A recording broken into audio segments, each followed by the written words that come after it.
Everybody, and welcome on behalf of the Undersecretary General of the United Nations and Executive Director for UN Women, Phumzile Mlambo-Ngcuka.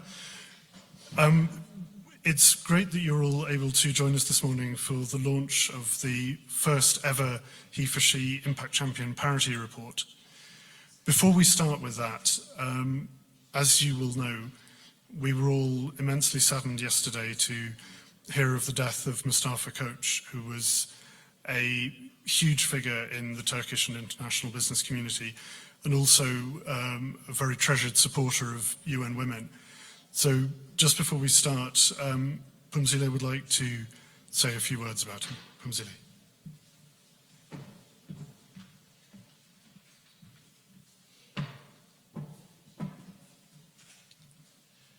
Thank you very much. Just a solemn moment to remember someone who would have been here with us this morning. I was with Mustafa in December in Istanbul, and we were discussing this day. He was very excited about it, and we were also discussing the changes that he's thinking about in his company in order to make his company a role model company in Turkey and in the region. He was very clear about the difficulties, but he was not fazed. And he was beginning to see some of the changes and the impact that were happening in his own company. So we've really lost a good soldier in this journey. The world is poorer without him, and he's sorely missed, obviously by his family and friends, and I think all of us, and I hope the work that we do will make him proud wherever he is. May he rest in peace. Thank you. Just a moment of silence, if you could stand up.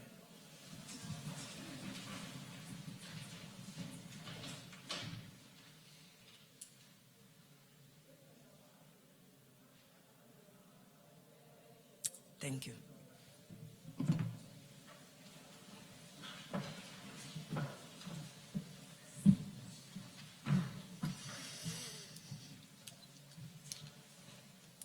As Phumzile said, Mustafa had been looking forward to today and preparing what he was going to say, and his family have asked that we share now what he would have said had he been here. He would have said, "Gender equality is still a far-fetched dream, even in the developed world. However, we all know that the gender gap is even wider in developing countries. Addressing this gap is not easy. To speak up for equality in cultures with strong gender norms is even harder. I am proud to be the only He4She corporate impact champion from a developing country. I accepted this challenge because I wanted to inspire other leaders coming from similar cultures to have the courage to speak up. It is our responsibility to rise up against gender stereotypes and sexism, especially where social and business culture is predominantly male and macho-centric. Because where the challenge is harder, the rewards are greater too. It is evident that the Global Development Goals cannot be achieved without empowering, liberating, and educating women, particularly those who are living in the developing South. Many role models from the Global North have led the way and contributed to gender movement in their regions. Now it is time to have more role models from the Global South. Frankly, I was not aware of the extent of disparities and how ingrained they were until I started seeing the world through a gender lens. For example, in business life, I wasn't aware that we unconsciously promote women based on past performance, while we promote men based on future potential. Such biases are damaging our societies and our businesses. There is a vast literature to support the business case behind equality. At a time when we all suffer from lack of skills and talent, we cannot afford to keep women out of the workforce. What I like about He4She is we are making this gender case a reality. I would like to take this opportunity to invite other leaders and companies to dedicate the required time and resources towards equality. The report we are releasing today reflects our journey. Follow our footsteps and make equality a reality.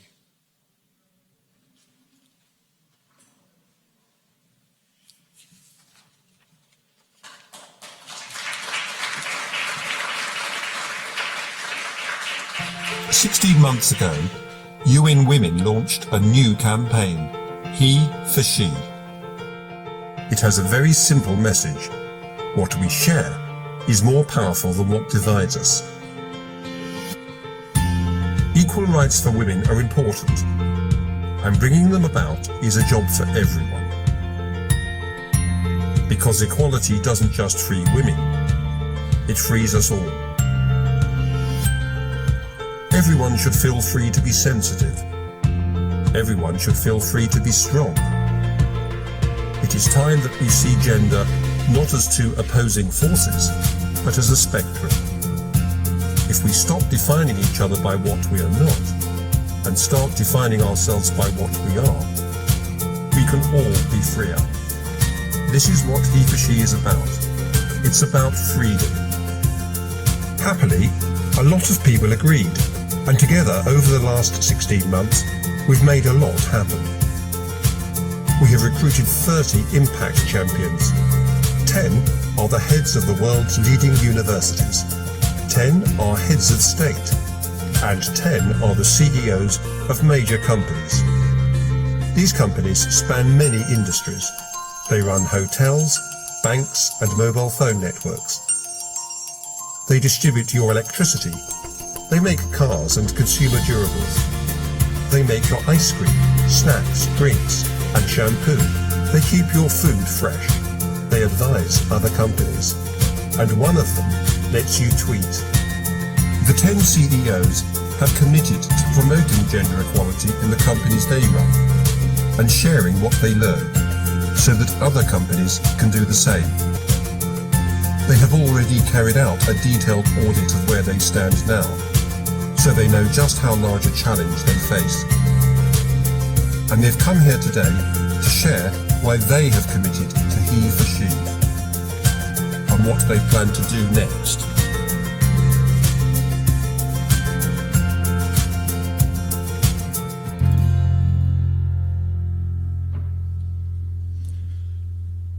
So, this is an exciting moment because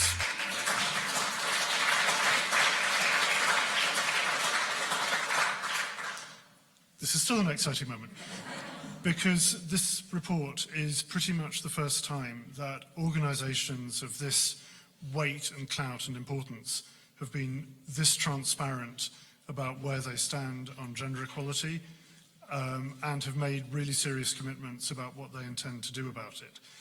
And today we're going to give all of you a chance to look at what lies behind the report and get a sense of the kind of discussions that are happening within and between these organisations. Because sharing the data is one thing, but having the conversations and learning from each other about what we do about the situation is really the importance of He for She. So in a moment, we're going to have two panels made up of the CEOs in the room discussing why promoting gender equality is important to them and what they plan to do about it. Those panels will be moderated by the head of He for She, Elizabeth Nyamamaro, and the UN Goodwill Ambassador, Emma Watson.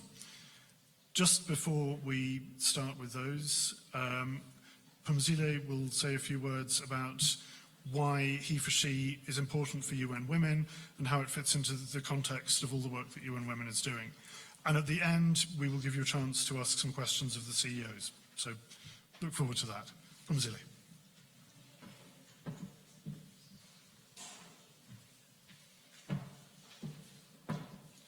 Almost the last time you'll see me.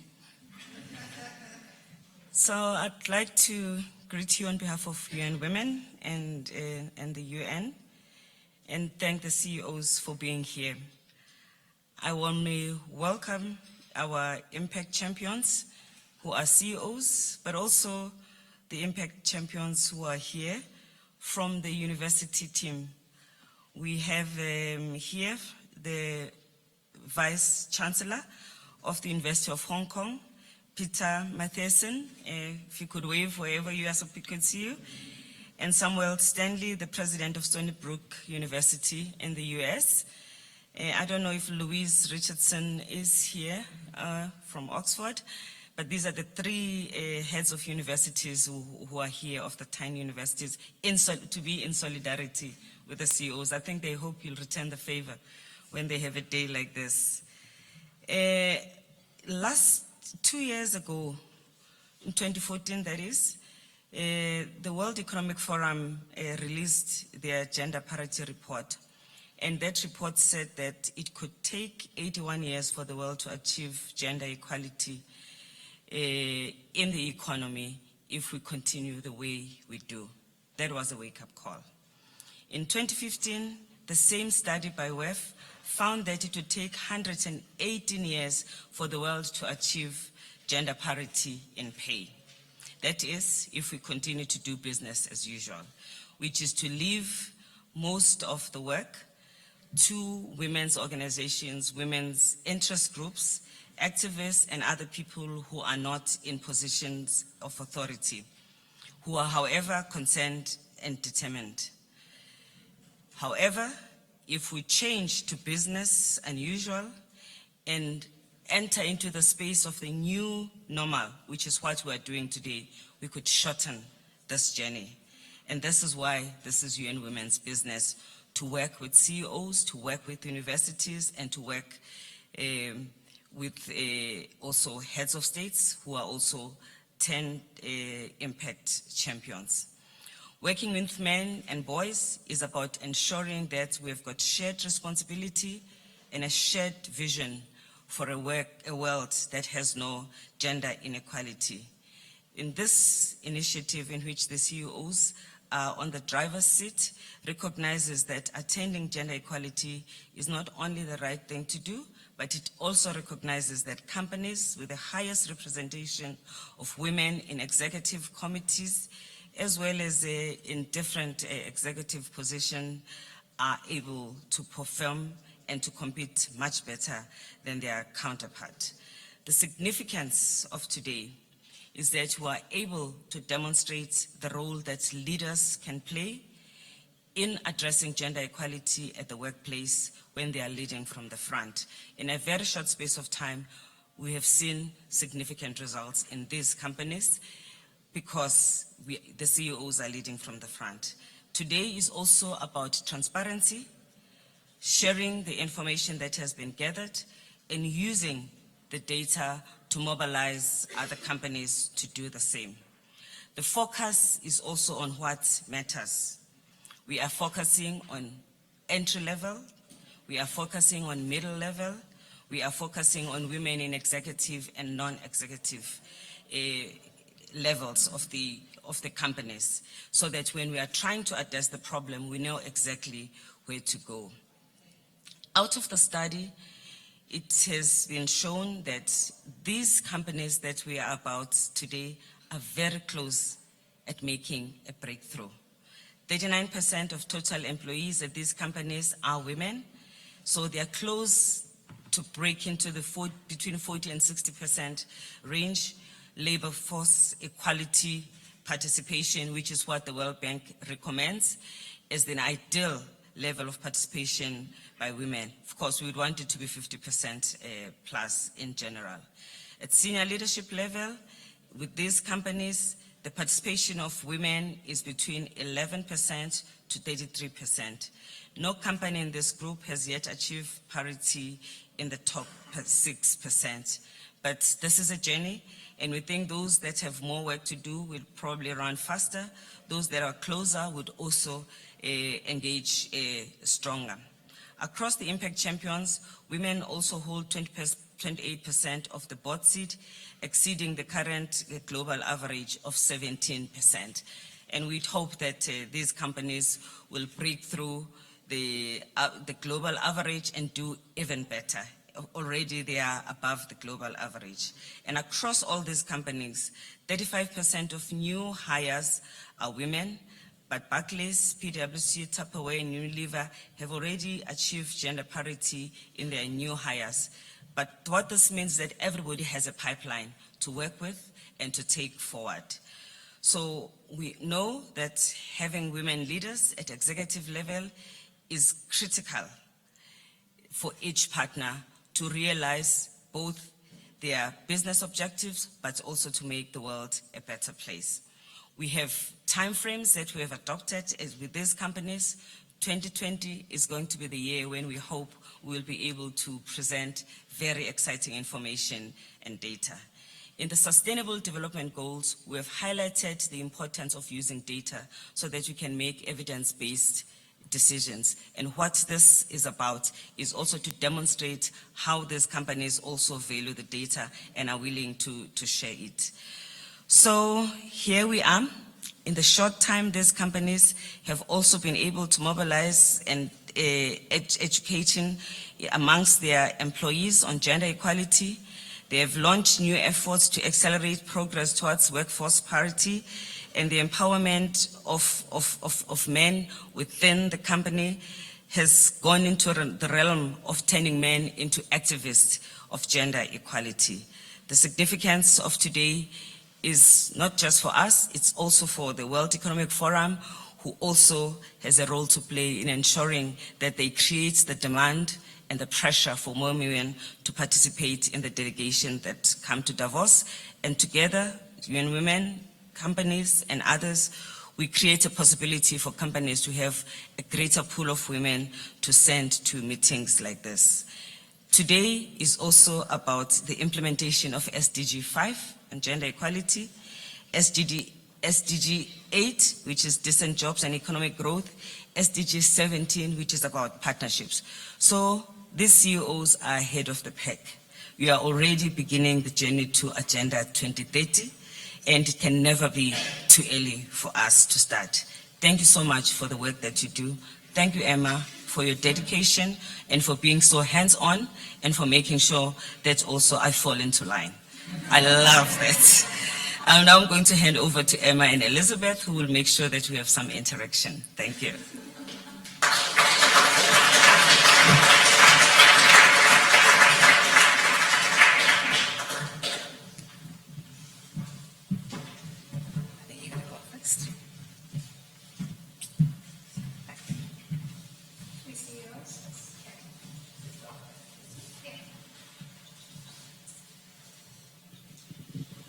Do you want to start, Emma? Sure. Hi, everyone. Thank you for coming. Thank you, Pumzile, for all of UN Women's support for He for She. It's been an amazing few years, and we're very excited to be here today with our CEOs. And I'm just thrilled that we're about to have this discussion and that this is happening. So thank you very much. Yeah, and also I just want to say thank you so much for coming. This has been a very busy year for us, and I'm sure you see from the data in the report that there's a lot of things to unpack. So what Emma and I are hoping to do today is to have a conversation with our CEOs to get to know the men behind the movement. And so we are going to start actually with three CEOs, Dennis, Dom, and Jean-Pascal. If you may come up. We're going to introduce. So Dennis, PwC, Dom McKinsey, and Jean-Pascal from Schneider Electric.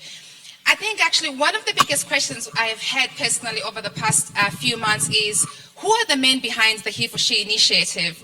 But again, most importantly, have they completely lost their mind? Why are they agreeing to release such highly confidential, sensitive data? Clearly, you haven't lost your minds because you're here.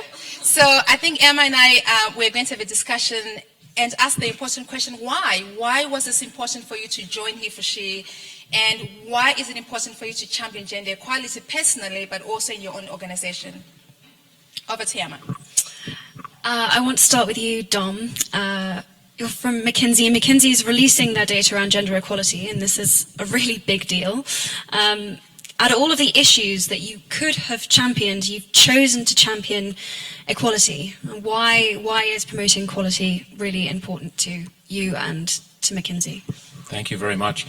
I think, we look at it not as just a moral issue, but a economic and performance issue. And we have a mission statement that has two parts. It's to attract, retain and develop the most outstanding people we can find, and to have lasting client impact with with clients. And if you look at that first part of our mission, we are not fulfilling it because when you look at the numbers that are here, 41% of our 21,000 employees are women. But if you actually then look at the leadership group, it's a smaller number. And there's just no way we can say that we do fulfill that mission if we're not at the 50% level. And so that's the drive. It's about leadership and talent. And the only thing I'd say is we've been working on this for a while. We've tried various different things. I've tried it through appointing more women into leadership roles. Obviously, they had to deserve it because the women would get more angry than men if they felt you were doing anything funny on that front. But we pushed it. My view was, let's walk the talk, not talk the talk type of thing.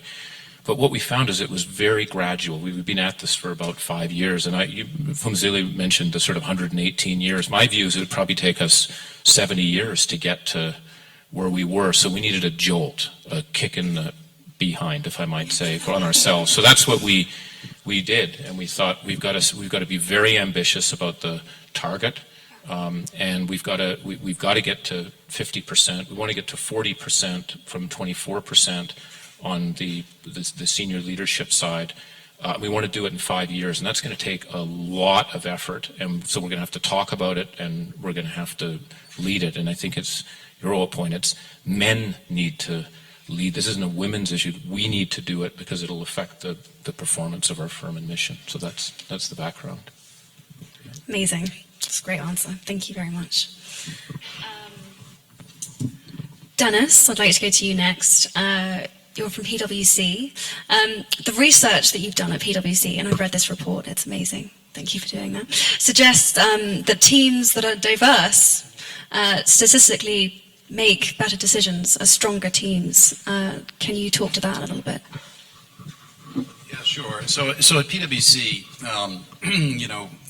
as the data would indicate, we actually achieve parity at the entry level. And so we start with a really good base and foundation for where we have come from.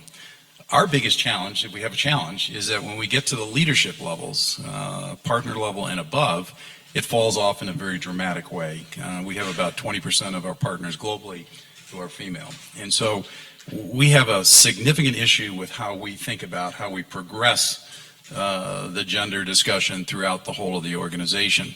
And the reason why we believe the leadership challenge is so important to us is, without question, when you bring people with different backgrounds, diverse backgrounds, gender, culture, whatever, to deal with an issue, to deal with a challenge, there is no question, the research would suggest that you come up with a much better, a much more creative solution than if you just had a bunch of white males sitting around the table and talking about the problem.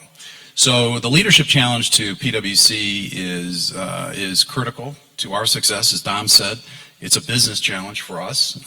We actually believe the talent game is what will differentiate in professional services. So not only attracting, but keeping the pipeline in the same relationships to our entry-level hires is really, really critical. And that's why it starts with leadership. It starts with tone at the top.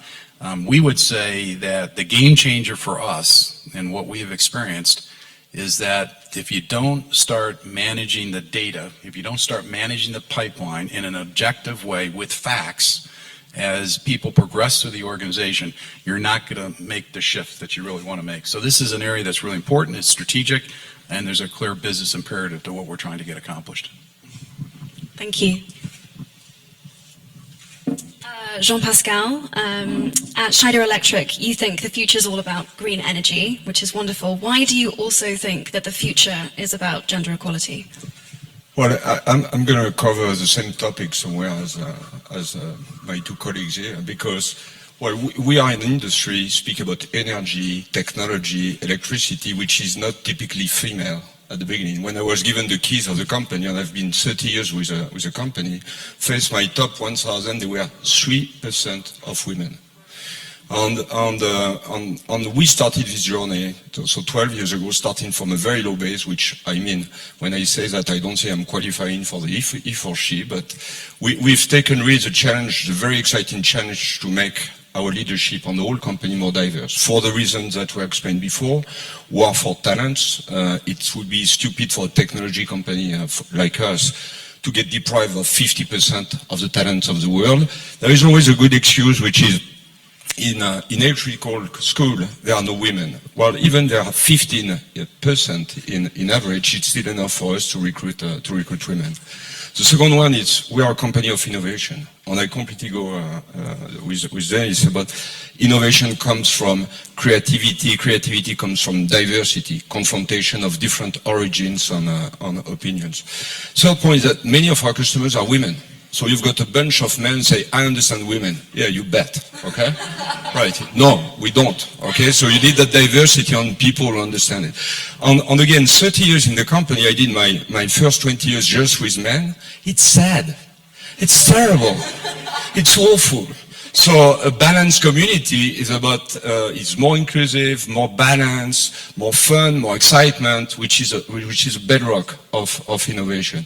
All of those reasons. And then when we saw the initiative coming up, that was great. We jumped on it immediately because when you do a movement like this, which is really difficult, I will explain you why after, the fact that there are many people like you facing the same issues makes a benchmark, creates a movement. And we are all very proud, and we are competitive, so we want to be the best. Okay, so that creates the right emulation. So that's the one. On more so, it's a great community to exchange on best practices, how you do it, on stuff. Tell you, we had two issues 12 years ago. There was diversity of nationalities. We were a company that was 80% French, on mostly male, and on 97% male.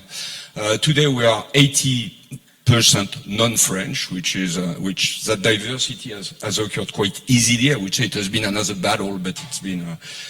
I'm very frustrated today. From 3%, we are today at more than 20% of women in the leadership, which is not enough, but it has been a great progress. We are recruiting today close to 40% of women, so that has been a big change. At the beginning, people tell you no, tell you how I did. I say, then if we can't recruit women, we stop recruiting men till we recruit a woman. And suddenly it became possible. Okay, suddenly it was, those are the things, but what this is the most natural diversity that we have in the society, and I found it in my technology company the most difficult to implement. We are progressing, but it's a big deal. Brilliant, thank you very much. Elizabeth, over to you. And actually, I think, Emma, you had a very important question to ask Dawn about stimuli. This is true. I was going to ask about the MGI report. Yeah. So it suggests that a $28 trillion boost to the global economy with full female participation, which would be the single biggest stimulus to the economy. Looking at the news today, we need a stimulus. Can you speak to that? Sure. And actually that gender equality report was stimulated by the work from Zélie and Elizabeth and the he for she, because we felt there needed to be more of a landscape, if you will, of what the opportunity might be. Because again, I think it's not just the moral requirement, it's the economic opportunity that's there. And so you mentioned, right, it's $28 trillion. Even in the United States, it's in the trillions of dollars, the opportunities, let alone in some of the emerging markets. And I won't repeat the deltas, because it's an indicator of what's happening. What I would want to emphasize, though, is that we found, and just speaking about Mr. Koch for a second, in Turkey, I'll never forget the discussions to say the development of that country, when you talk to the previous president, depends on the number of 12-year-old girls that continue their education. That was the fundamental issue. And he wanted us to benchmark all the districts and color code red, yellow, blue on the percentage of 12-year-old girls that continued on in school, okay, and that because girls and women actually not only contribute in terms of the participating in the labor force, which gets to 28 trillion, they drive entrepreneurship and the economy and stability.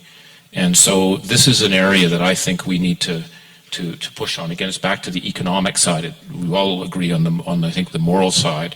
But we were trying to say is there's a lot to be done. And what also shocked us, and I'll shut up here, was even in those countries where it was seen as more equal, there was not a single country where there wasn't at least a major barrier, legal barrier,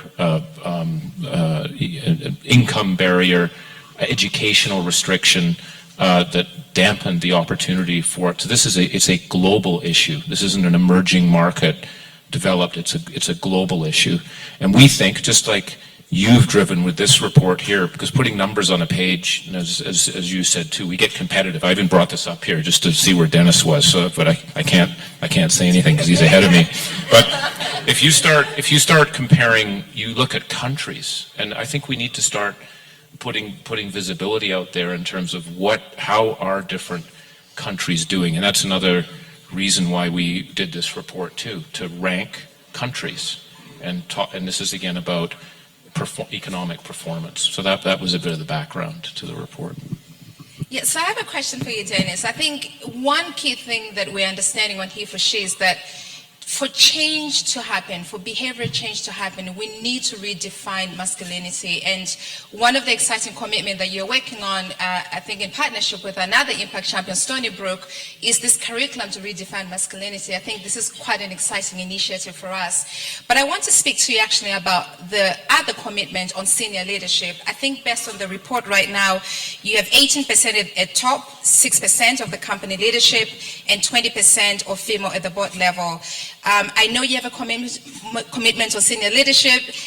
Is that why you decided to do this, and how are you expecting to move the needle on this?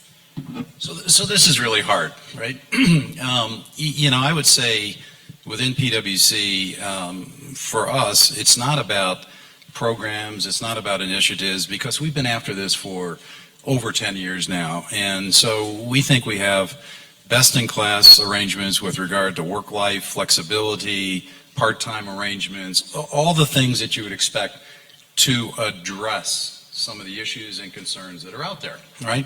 And so you ask yourself the question, so if you start with parity on day one, what's happening? Why aren't we making the kind of progress that collectively we all want to see from a leadership standpoint? And so I think you need to do something different. And something fundamentally different for us is, as we think about our, we operate in 157 countries around the world. We have 220,000 employees. We need to have an intervention throughout the process of how you manage the careers of our individuals. And so, when you go from staff to senior to associate to manager, and manager to partner, if you don't have a real focal point on what is happening to your pipeline in that process, and call the question at that point in time as to why the parity is not there, you're not going to make the real progress. So we think it's about data. We're trying to really force that. We think it's about the leadership intervention to call the question at the right time, so you don't wait 2 years, 3 years, 4 years down the road when you think you now have a problem. And we're starting to see the real progress. Now, I'm a realist as well. This is not going to happen overnight. We've got a real issue that's got to be dealt with. But I'm hopeful with the targets that we've set for ourselves and the management and leadership attention that we're placing to this, that over the next 5 to 6 years, we are going to get to those goals in a very real way. We are looking forward to that, Dennis. We could chat forever, but I think we want to transition to the next panel discussion. We're going to bring you back up here for a much more interactive discussion towards the end. So thank you very much.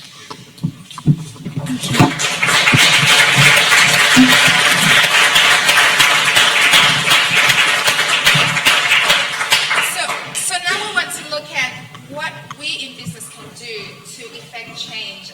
And I'm going to call our next CEOs, Paul Pullman from Unilever, Rick Goying from Tupperware, Sebastian Accor Hotels, and Adam from Twitter.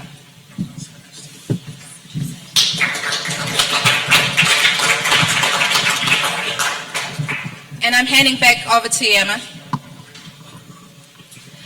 Okay, so Paul, I want to start with you, because at Unilever you're working to empower women not just within your company, but also in the areas where you do business, which is amazing. You're really trying to sort of extend this out into every area and region that you can. Can you tell us a little bit about what that's been like? Yeah, we think it's actually important. If you look at many things, you look at social compliance or impacts that companies can have. The biggest impact you can have is actually in your total value chain. Many companies have in their own control perhaps 5% of their value chain, and the rest is what you let other people do that might not be on your payroll. So if you take the first panel that we just talked about, all these companies are trying to be very diligently trying to increase the number of women in their own companies, which is very important. We have 50% of the women on our external board, 30% internally, and you need to do all these programs to get a seat at the table. But the bigger impact, obviously, is to get to the 28 billion that Dom was talking about in terms of trapped potential in the economy. I've actually read numbers that go up to 37 trillion with the work we're doing with the Sustainable Development Goals. But whatever that number is, it's a huge potential. So what we say is we go into our total value chain.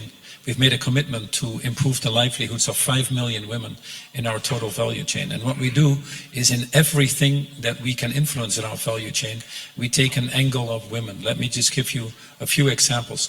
We do it around rights, skills, and opportunities, which basically come from the Ruggie framework on business and human rights. So we look at rights. This means that we need to fight for land rights, access to financing rights, safety rights. In fact, we're working with the UN Women on a program that we can roll out to all companies for safety of women. In Kericho, where we have tea plantations, sexual harassment is a big issue in the country. 1 out of 3 women get raped there. So we do a lot of training with the police, with our own people, etc., to ensure that that is respected. When we work on deforestation, an issue we need to solve to get the issues of climate change under control, we need to be sure that we protect the indigenous people, especially the women. We need to be sure that women have land rights. In Africa, in agriculture, they do half of the output. They get 10% of the income, and they have 2% of the land rights. So that's an example where a company can fight and use its scale and influence for women. Then you get to skills. You need to be sure that you do all your efforts on financial inclusion. You want to be sure that women are involved. When we train the smallholder farmers, we have millions of smallholder farmers, which are absolutely needed to get the economies growing. We want to be sure that 50% of them are women. So we recruit 50% of them as women. So that is in terms of opportunities. In terms of rights. And then in terms of opportunities, use your brands and use your network to create the jobs, the smallholder farmer jobs. We have Shakti ladies distributing. We have now over 200,000 that we give microfinancing. They distribute our products. We use a brand like Sunlight to create water stations so that these women can have opportunities to create their own little micro businesses. And so in everything you do, put a lens on that as a woman. And it's basically a Mohammed Yunus on steroids, if I may say. And it absolutely pays out. In anything we look at, the investments we make with that angle are better investments for the long-term robustness of our business model than anything else. We're very excited by your he for she commitment to ensure parity at the management level by 2020. What would you say to people that argue that there are less women in senior management roles because they prioritize their role at home rather than their careers? Yeah, I'd say to these people a lot of baloney. Because they are just justifying. So that is this unconscious biasness that is creeping in. You know, we had a higher attrition of women than men in the company as well. And we looked at that and we saw when women went on maternity leave, which in some countries are obviously very generous plans, that we disconnected with them. And that these women then felt that their careers were slowed down. We were taking them out of the enormously fast-moving discussions on how the company was doing. And when it came time for them to go back into the workforce, they were reassessing their choices and ended up going to different places. And if you talk to other companies, you find that the bulk of the women that go through pregnancy, if you want to, and take time off, whatever is needed, actually end up again in the workforce. So that statistic is really not, it's a perception that you have to deal with and not a statistic. Now women have to fight that as well. Themselves. It's a thing on two sides. It's not a one-way street. So these maternity programs, we have maternity and paternity programs because for us it's gender equality and LGTB and all that. So if you get a baby, I can take I have to negotiate with you, but I can take time off. It looks like a very appealing proposition to me. But we have to be sure that the people that are affected with that are the ones that actually put these programs in place. And bit by bit you overcome these unconscious biasness that are there. That's a great answer. Thank you very much. Rick at Tupperware. Rick, you are not just empowering the women and men that you work with in your company, but millions of women that sell your product to be change makers in their own households and in their communities. Why is this important? Well, firstly, I think it starts off when you try any company, and talking with McKinsey, one of the things they talk to us about is to find our source of competitive advantage. Many people have made a lot of money on Wall Street finding underappreciated resources. And that's what I would call the attitude toward women, an underappreciated resource. What's been exciting about what we started to do at He for She is too much of the conversation about gender parity has been focused on the developed markets of the world and conversations about STEM, glass ceilings, and I get all that, and that's wonderful. But as you see here, all of us are from developed markets of the world. 85% of the women of the population are developing. So I think the conversation has to go forward, but we've got to bifurcate it to these two different kinds of markets. And so I'll get to your question there. She really has fabulous talents, women. And it's interesting, I was writing down yesterday, silly little list of, because there's so much conversation, she'll have a better life if she has STEM. Let me read this. The jobs in the future, since the year 2000, the population growth has exceeded job growth by more than it's right at 2.5 times. The jobs aren't going to be coming in the future. 49% of our women in Tupperware in Indonesia have college educations. Why is she selling Tupperware? There aren't STEM jobs for her there. So you're going to find in this next age of this fourth economy, self-employment is going to be key. And I hesitate to use the word entrepreneur because then you think of Twitter and you think of Steve Jobs, but self-employment, but powerful self-employment. I wrote skills down that these are non-cognitive skills that somebody would have said soft. Let me read them quickly. Courage, curiosity, perseverance, endurance, enthusiasm, reliability, motivation, Magnificent Seven. I'd hire somebody like this, and she doesn't have a college degree or even high school. So let me tell you what we found. We focus on her. We microfinance her. We give her a free kit. We give her this training, no charge. She goes out, she tastes success. When she tastes success, she has confidence. And when she has confidence, she has influence. She influences her family. That's exactly what you're saying, Emma. So we wanted to, rather than take this anecdotal information, we went to the Global Fairness Initiative and we said, you guys measure, does this really have impact? So we did it in Mexico and we did it in Indonesia. Let me give you the quick takeaways. Number one, from their independent research, she went from lower class to middle class. 2, her self-esteem. She went from, I'm not good enough to, I'm good enough. In fact, 50% said, I'm a leader. Thirdly, she became connected to other women. And women connected, I've learned this, stay out of the way. I mean, it's a powerful force, okay? It's a multiplier. Fourth, in a world where 1 in 3 women are abused, or in markets like Mexico, where if she's over 15, 75% will be abused in their life. He went from abuse to appreciation to, oh my God, helping her. So the kids then get raised with, look at my mom. So I think what we've done is we've just opened our eyes and tried to find a way to build on that. And that's where most of the work we've really got to do here is got to be 85% of the population doesn't live in Europe, in the US, it's out there. Wow, thank you.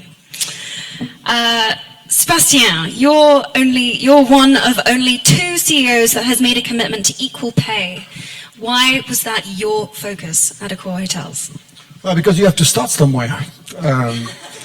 No, seriously, I've been thinking about it for a long, long time. I've been trying to find a single reason why two individuals doing the exact same work and not having an equal compensation. And I don't have anyone in this room who actually gave me any good answer except heritage of the past, which is actually a stupid answer. So if you accept that the answer is should be done that way, then go for it. But the problem for going for it, it is a lot of methodology behind it. You have to evaluate the gap. It is extremely different in between countries, cultures, segment. It's not going to be me doing it. You're going to have to impose that. You have to delegate on many people within your organization. If you believe it's going to be the executive committee, you're wrong. We manage 200,000 people in 92 countries. Equal pay should start at the hotel level because it is the hotel general manager who basically fixes compensation for his staff. So I have to go to 4,000 hotel general manager, delegate that authority, and tell them that they have 4 years to do it, not 100 years. I want Accor Hotel by 2020 to have equal pay in each of the job position, whether it's male or female. So let's go for it and let's meet again in 4 years. Actually, let me just end a personal story about Sebastian. So our incredible regional leader, Kumzela, gave me what I thought was a mission impossible at the time. She said, go and find me a commitment on equal pay. And I thought, how is this even possible? So I had a meeting with the Accor team at the working level, and they said, actually, the CEO wants to come to the workshop. And Sebastian showed up, and he stayed with us the whole day, and we started to talk about equal pay, and he said, well, how much will it cost me to close the gap? And he said to his team, I think we should do it. And so when I came back and I told Phumzile, I think it's become one of her favorite, talking point where she says, sometimes you make it sound like it's too complicated because sometimes it only takes an individual to pick up a pen and sign off. And Sebastian, you did this, and for that we are very thankful. The problem is, I'll admit it here, which is obviously not great for a CEO, I still did not evaluate the gap, and precisely because if I know the numbers, I will not do it.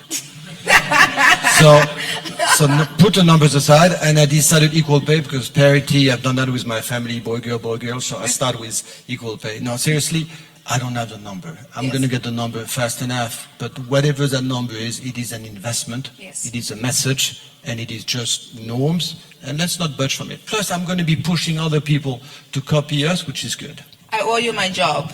I was able to keep my job, thank you. Adam, I wanted to ask you a question.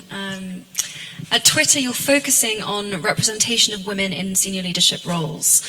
Isn't this really a problem, particularly in Silicon Valley?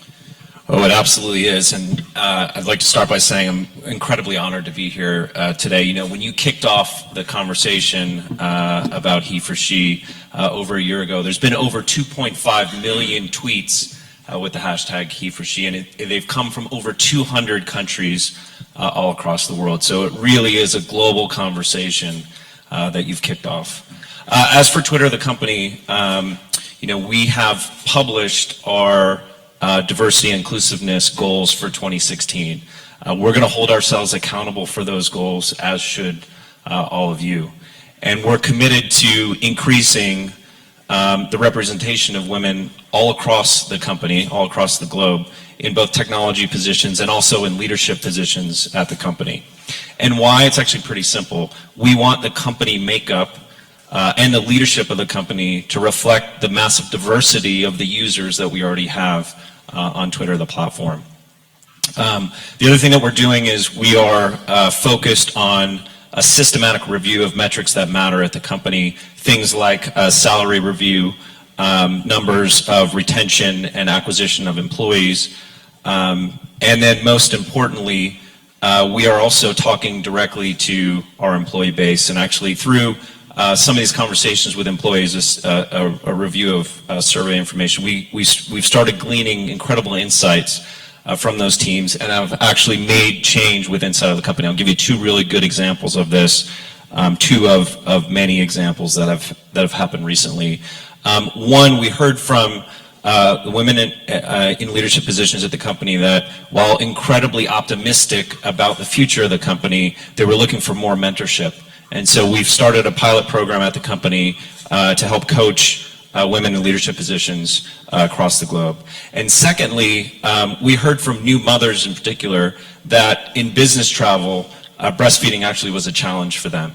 And so one of the things that we've instituted at the company now is a global shipping program where if you're a new mom on business travel, you can ship breast milk home to the family. So we think there are things like that which ultimately will help both inclusiveness and presence of women within inside of the company. And then I close just by saying, we know that this is the right thing to do. It's an incredibly important issue across Silicon Valley. It's also a good business as well. All of the research proves that diverse businesses perform better on every single operating metric. And then personally, I'm a product of this as well. My first two bosses in Silicon Valley were incredibly powerful and inspiring women, and I hope more people in the Valley have the same experience that I had. Thank you. Yeah, thank you, Adam. Emma, do you have another question? I've got one more for Sebastian. You've got one more? How much time do we have? We have 4 more minutes, so you go. And then I think we want to open the conversation as well, so it's just not us talking to the awesome CEOs. So Emma, you ask the last question, and then we'll open for questions. So I wanted to talk again about sort of senior leadership positions and this sort of perception that the reason why there aren't women in these leadership roles is because they don't want them. It's because they want to focus on family, because women aren't interested in them, and that's why they're not sort of getting there. And sort of I'm interested in sort of what you would talk about when this sort of issue came up. Well, I can see there's two things. Number one is just any woman giving birth, I'm starting from the point of view which is very simple. You only achieve success at work if you first achieve success in your family. There's probably no better, more emotional, exceptional moment than giving birth to someone. And you have this benefit, we don't. That moment gives you that adrenaline, responsibility, proud engagement, which makes you think of many things in your own life. I.e. when you come back after giving birth, and if you do come back because you have a will to come back and we've been waiting for you, you come back as a different person. You just readjusted your priorities. You come back with fresher eyes. You had time to think about the organization, about what you're going to be doing. You're going to be adjusting differently to the people you left behind 6 months before. You're just going to be an even more valuable person, and I want you back. So that's basically the way I look at it. And the second thing, just on a side note, just for you to know on gender parity, we launched something a month ago which has done a huge effect. We only have 2 women out of the executive committee. And we all know, and he's here to prove it, 90% of all the new startup digital have been run by underneath 35 years old. I decided, and it's coming to play on the 4th of February, I'm putting a shadow COMEX of 6 female, 6 male, between 25 and 35 years old, that we spotted in the company. They're going to have access to all the hyper confidential information that the executive committee has. They're going to have the exact same agenda as mine every month. They're going to be answering those problems with the same quality of info, and I'm never going to make with my COMEX any decision until we see what is the decision of that total parity, male-female, millennials. And I guarantee you, half of the decision would have been different from what I would have made. So I'm pragmatic.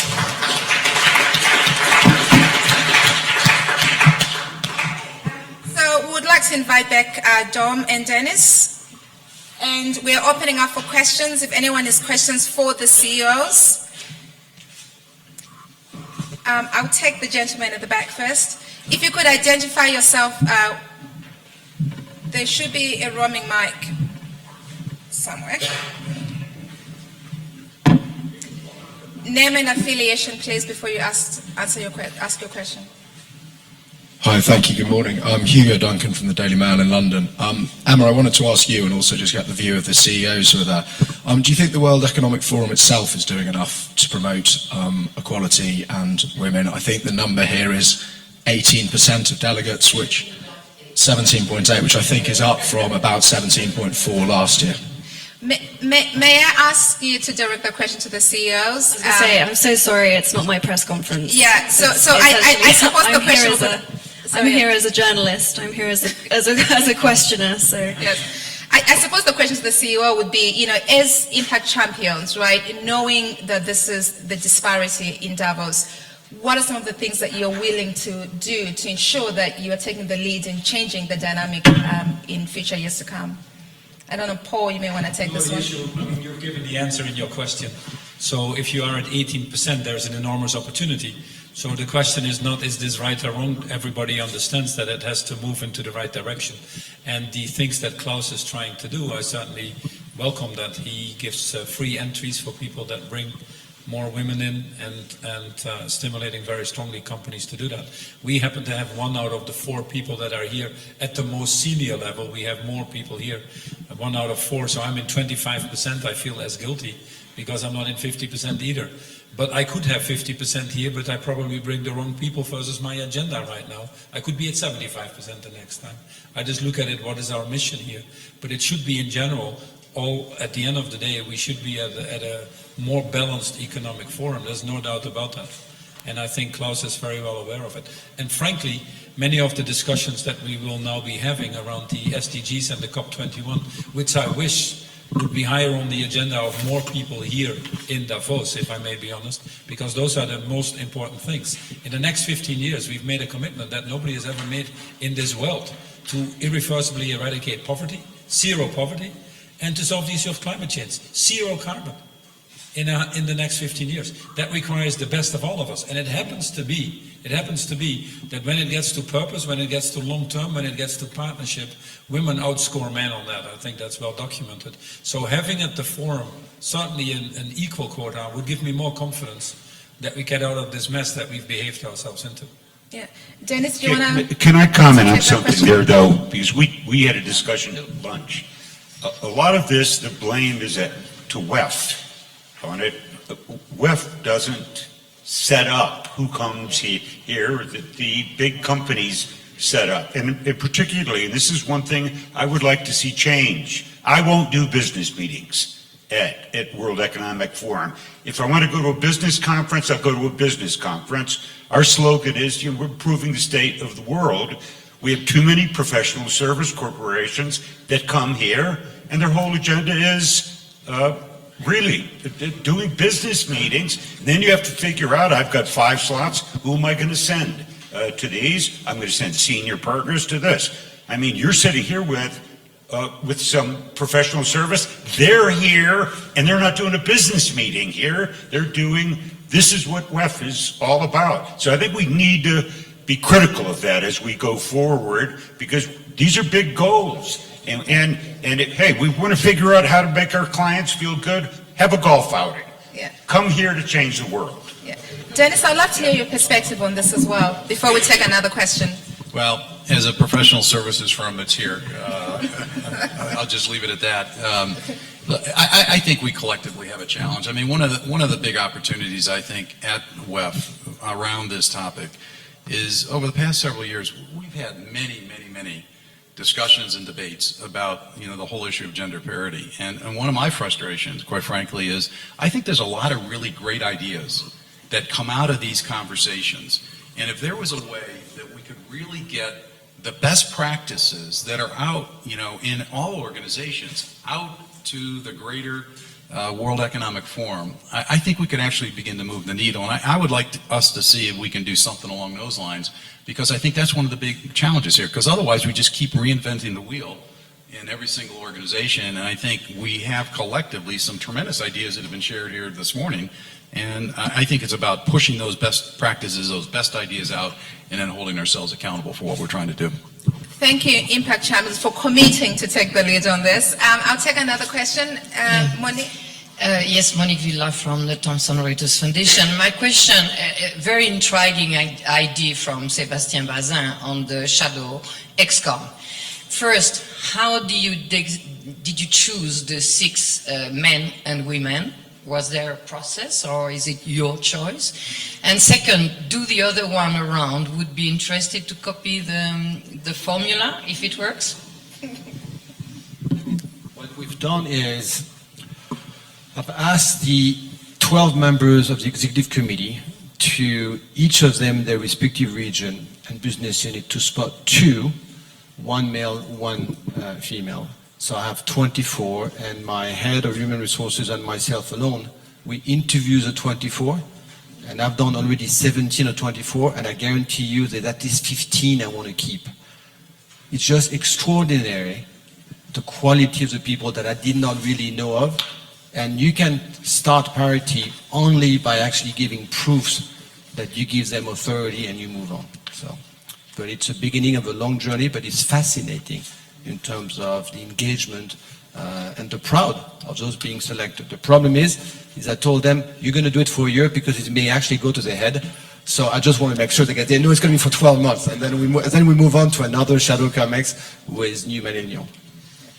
I think one thing that Sebastian actually talked about, which is really interesting, is, and you look at some of the numbers that were released today and the goals that we all have, it's impossible, I think, to have that much change in a short amount of time just through candidate acquisition, so bringing people to the company. So one of the amazing things is actually making sure that all of us have big development plans in place and bringing and growing the entire company and taking the entire company through the process instead of just candidate acquisition. So I'm seeing a hand from our Twitter colleague. I believe that we have some questions on Twitter. May we take one question from Twitter? Okay, I can read it out. Okay. Are quotas a thing of the past or an efficient way forward? Dom, this may be a good one for you. I think quotas, I'm not such a big fan of quotas, because I think at the end of the day, I think they're good. I think it's good to have a target and a benchmark about where you're moving to move it forward. But I actually think if you can have a negative effect if you're just pushing people through to meet a particular bar. I think we should have a high ambition as to what the number should be, which I think people are doing here. But I've actually found, and this may be just more a McKinsey thing, if I was ever to start appointing people just because they were women to get that number, as I said, the first group of people, and probably the only group of people that would lynch me would be the women, because it's saying do not do it for that. We need to have this is a meritocracy, and by the way, we should have more women in the leadership roles, and that what we need to, it's through the pipeline, as was discussed before here. We are looking exactly as Dennis said, step by step. What's the number? What's the percent of people that we recruit? What happens at each stage? Why do people leave? How can we retain them as we move through it? One of the other things we haven't talked about, I think, by the way, having a more aggressive program on this side, I think, is better also for everyone in the entire organization. It's not just the diversity of thinking, but a lot of these programs that we're putting in place is good for everyone in terms of being better leaders, I think. I think Emma has a follow-up question, and we'll take one more from the media. Pay inequality often follows women in a perpetuating sort of vicious cycle, as they're often paid at their new job according to what they were paid at their last, regardless of a new position or role. Has anyone tried, or would anyone suggest, paying the job, not the person, as a strategy to deal with that? Sebastian, you get a pass on this. You're already doing enough for now. Yes, but maybe Paul. No, I think it is very important, and coming back to the quota issue, this is actually very closely related. If you really want to change society, if you really want to change companies, you have to change the behavior and the culture. And the behavior and the culture, for example, should say, in terms of people that are not promoting sufficient women, has to be an integral part of their performance review. So it's like a plant manager has to have their plant safe. We don't pay plant managers for making their plants safer. We fire plant managers that don't have safe factories. If you have people in your company that don't champion the respect for human beings or the equality that we're seeking here, these people should not be longer time in your company, even if they are very good business people, because ultimately they undermine this culture, the values that you set as a company to succeed long term. It's very important, this. And what we need to spend far more time on is to ensure that senior managers in the company take the right decisions accordingly, so that people see that that is serious in the way we behave. And quotas or other things don't do that. Now, equal pay for equal work has to be ingrained in any company, and the only way that we can get out of this debate forever is that we make that very, very transparent and make that even part potentially of auditing, like what PwC should be doing. Like if you have an annual report, more and more companies should be starting to report on their contributions to the 17 Sustainable Development Goals. Because at the end of the day, companies are there to serve society. They're not there just for the shareholders. It doesn't work anymore. So if we can report in our annual report what we are doing as companies to contribute, perhaps not to all of them, but to the major goals, then goal number 5 should certainly be in there. And we should ask ourselves your questions and others and make it really clear which companies are delivering or not. If you look at your booklet that you just published, the he for she champions that are in there, you rightfully so put all the data there by level of how we are doing. That's a very valid scorecard. And that gains the trust that I think we're looking for as well to attract the right people in our company in the first place. So that transparency drives trust, and that trust is ultimately the basis for prosperity. May we take another question? Sorry, Rick, maybe you asked another question.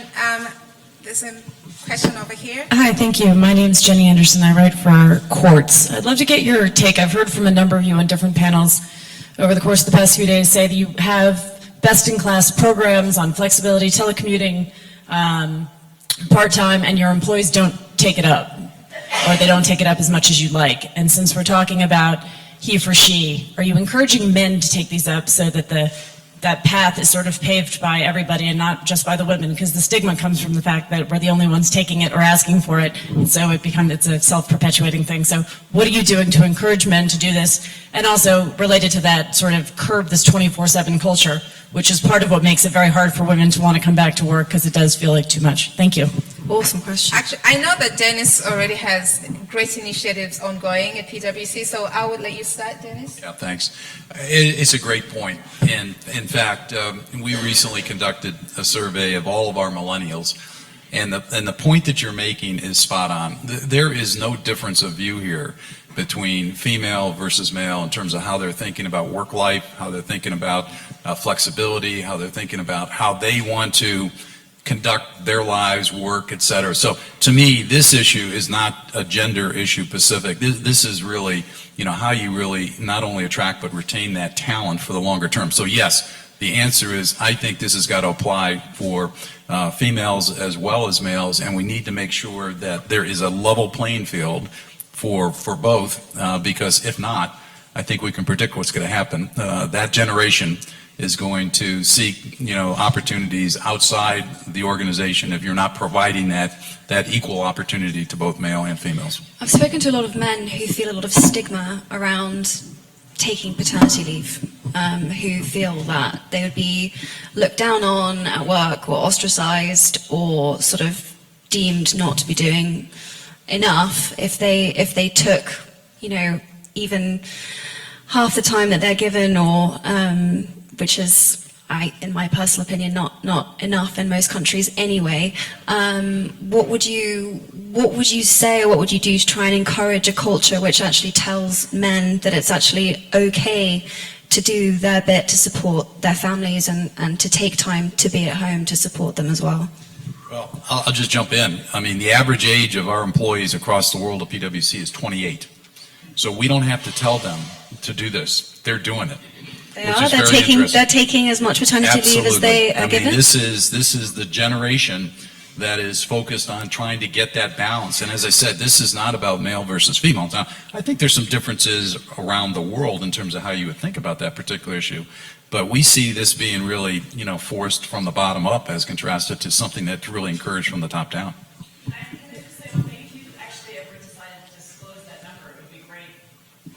A lot of, if your workforce is that age and they are taking that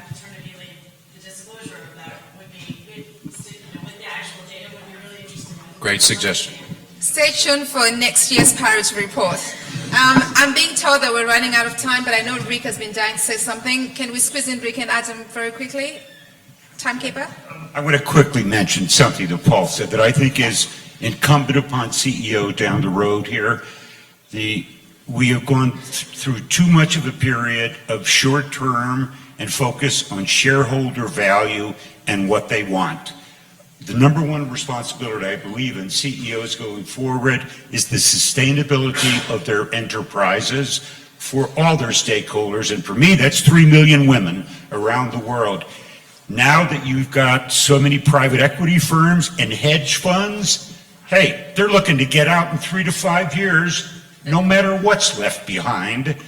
That's why we look at who our shareholder base is, and if I see it's a hedge fund that has 250% turnover, I don't go to that meeting. I don't want them in our stock. Yeah. Adam, 2 seconds. Yeah, I think you made a great point about unconscious bias, and we actually just in the last 48 hours rolled out 20 weeks of parental leave for all of Twitter employees across the globe, and we're focused on actually making it a parental leave so that men can also participate in a pretty major way. And I think, you know, your point around unconscious bias across the board deserves a lot of focus. One of the things that we've done as well in our hiring committees when we make an offer, for example, to an engineer, is we remove the name from the resume, so that when the hiring committee debates the offer out, they're doing it without any context of gender or any other unconscious bias around the person's name. Well, thank you very much, Impact Champions, for a lovely discussion. Emma, thank you for a fantastic job moderating. And I'm going to call upon the Executive Director to give closing remarks.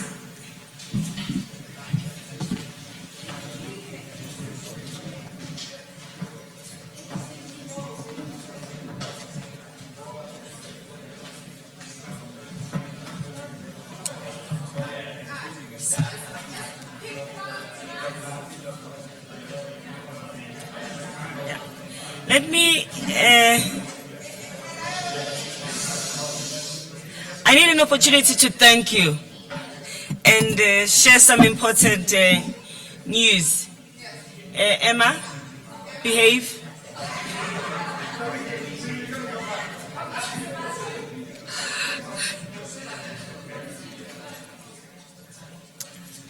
Thank you so much to the panelists and to the CEOs. I just want to highlight our takeaway from this session as UN Women. This is in a way an inaugural dialogue of this nature where CEOs sit in front in their capacity as leaders and tell us why they do what they do and what it is that they are willing to do. One of the things that I was relieved was mentioned this morning is that we're keeping the 2020 deadline because it's quite tight, but I'm encouraged that we are running with it because a lot can be achieved in that time. I also want to make you aware that 2025 is going to be 25 years after Beijing Declaration, and we intend to do a thorough evaluation of what has changed in the world. In Beijing, there were no CEOs of companies. The men who were there were mainly from government who were making sure that the women were not going to get carried away. So you will be there in that evaluation for a different reason in 2025 because you'll have something to share about how much you have contributed in taking the agenda forward. You've also given us vocabulary because this is work in progress. We're building this train as it is moving. You've given us vocabulary about the things that you've talked about, we need to talk about and how to talk about them. You've also helped us to enhance the report with the anecdotes so that when we present the report, I will be able to say, as Sebastian said. So that is also quite, because it makes it authentic.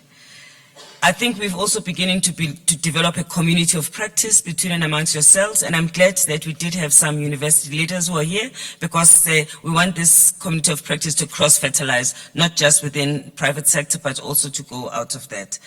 I think the baseline idea is great because everybody has capacity now to follow what is going through, to track, and also the fact that it is transparent. And we're able, the methodology is quite simple, and we'll be able to share it with other companies that we're trying to attract. It's going to be very interesting when we share this with heads of state and ask them to follow. So, wish us good luck when we have to do that. But I think it's an important possibility that when we present something that has been done by CEOs, heads of state will also look up and want to see how they will benchmark their own countries and publish transparent data, which they did when we reviewed Beijing, but we need to do more. We also launched yesterday a high-level panel on women's economic empowerment, which will look at how we address this issue of the trapped potential. What are these barriers that are keeping these many women under the water? We will come back to some of you. Dom, with the work that you're already doing, we will rely on some of you as the resource people who can also help with the panel. It is going to be chaired by the President of Costa Rica and co-chaired by the chairperson of IKEA Switzerland, and it's got a number of academics, trade unions, IMF in that panel, and it will report in March 2017, but in September this year it will present the first phase of the report, because we'd like to do the presentation before the term of the current Secretary General is over, because he has been very instrumental in getting us convince everybody to come on board and to be in this panel. So there's a lot of work that is going to be coming your way as a result of this commitment, and I hope that we can rely on you to continue to be as supportive as you are. 2016, September, this year, General Assembly. Those of you who are likely to be at the General Assembly, please let us know on time so that we are able to use also that time to connect and to maybe have an opportunity for yourselves and the other champions who are heads of states to be together. But thank you so much for this progress. It can only get better from here. Thank you.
Mark.